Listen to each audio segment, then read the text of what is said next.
இடம்பொருள் நேயர்களுக்கு வணக்கம். ஸோ இன்னைக்கு வந்து பார்த்தீங்க அப்படின்னா எப்படியோ சிறகடிக்க ஆசை சீரியலில் மீனா மேலே எல்லா பழியும் தூக்கி போட்டாங்க. ஒரு திருட்டுப்படியை தூக்கி போட்டு பரிதாமல் அவங்க ஒரு ஹெல்ப் பண்ணுறதுக்காக போனாங்க. அதுவும் ஒரு சம்பவம் ஆகிப்போச்சு.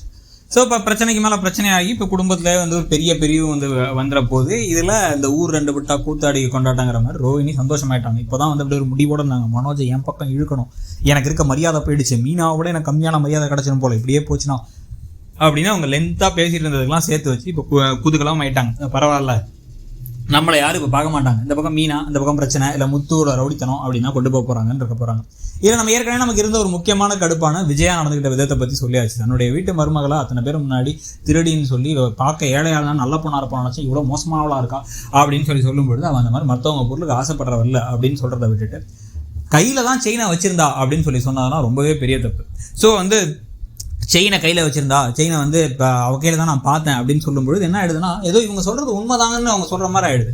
இதுக்கெல்லாம் சேர்த்து வச்சு தான் முத்து வந்து எவ்வளோ கண்ட்ரோலாக இருந்தாலும் நாளைக்கு இன்னும் வாசுதேவன் எக்ஸ்ட்ரா வார்த்தையை விட போகிறார். அண்ணாமலையும் ஏதோ தப்பாகவும் மீனாவையும் வந்து தப்பாக பேசுகிற மாதிரி வார்த்தையை விடும்பொழுது தான் வந்து பட்டுன்னு போட்டு அட்டி விட்டு வெளுத்து எடுத்து வீட்டுக்கு வந்ததுக்கு பிறகு இப்போ ஸ்ருதியும் ரவியும் இந்த வீட்டுக்கு நாங்கள் வரமாட்டோம் அப்படின்னு சொன்னாங்கன்னா ரவிக்கு வேறு வழி இல்லை. ஏன்னா ரவி வந்து பார்க்கும்போது அடிதடியை மட்டும் தான் பார்க்குறாங்க. அதுக்கு முன்னாடி நடந்த எல்லா விஷயத்தையும் பார்க்கல, ஸ்ருதியும் பார்க்கல. அவங்க எவ்வளோ தூரம் வந்து ஒரு பழியை சுமத்துனாங்க அப்படிங்கிறத பார்க்கல. நம்ம சொந்தக்காரங்க முன்னாடி நம்மளை அவமானப்படுத்திட்டான், இப்படி ஒரு தற்க வீட்டுக்கு நீ போகணுமா, நம்ம வீட்டுக்கு வா வா வா அப்படின்னு கூப்பிட்றதுனால இவங்களும் நான் வரமாட்டேன் வீட்டுக்கு போகிறேங்கிறாங்க.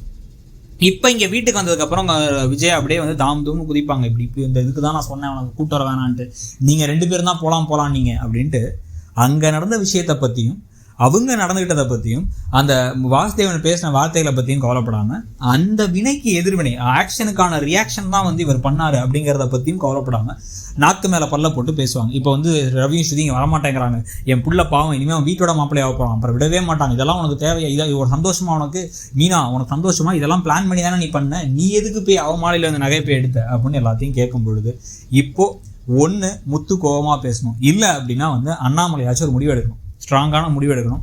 அதில் ஆனால் அண்ணாமலை வந்து திடீர்னு சில சமயங்களில் வந்து ஓவராக வந்து விஜயாவுக்கு சப்போர்ட்டிவாகவும் சில சமயங்கள் ஏதாவது பேசிடுவார் பிரச்சனையை வந்து தீக்கிறதுக்காக. ஸோ பிரச்சனையை தீக்கிறம் பேர் வழின்னு சொல்லிட்டு அவர் கீழ் வீட்டை காலி பண்ண வச்சிடலாம். கீழ் வீட்டுக்கு முத்துவும் மீனாவும் தனியாக அனுப்பிடலாம். அவங்க இருந்துக்கிட்டோம், அவங்க வீட்டை பார்த்துக்கிட்டோம், வாடகை வரதை பற்றி அப்புறம் டிஸ்கஸ் பண்ணிக்கலாம். நம்ம இப்போதைக்கு வந்து என்ன பண்ணலாம் அப்படின்னா வந்து உடனடியாக ஸ்ருதியோட வீட்டுக்கு போயிட்டு ஸ்ருதியும் ரவி வீட்டுக்கு வர சொல்லலாம், முத்து இங்கே இருக்க மாட்டான்னு சொல்லலாம் அப்படின்னு ஒரு முடிவுக்கு வரத்துக்கு அண்ணாமலை வரத்துக்கும் வாய்ப்பு இருக்குது. இல்லை அப்படின்னா வந்து இதுக்கு விஜயா தூண்டி விடுறதுக்கும் வாய்ப்பு இருக்குது. வேறு வீட்டுக்கு அனுப்பிடுவாங்க, அவனா வேறு வீட்டுக்கு அனுப்பிடலாங்கும் போது அவர் வந்து வேறு வழியெல்லாம் வேறு வீட்டுக்கு அனுப்புறதுக்கு கீழ் வீட்டிலாச்சும் இருக்கட்டும் என் பிள்ளை அப்படின்னு முடிவெடுக்க வாய்ப்பு இருக்குது. எது எப்படியோ ஒரு கட்டத்துக்கு மேலே கடுப்பாகி முத்து நான் அந்த வீட்டிலே இல்லைன்னு சொல்லி போகிறாராம்.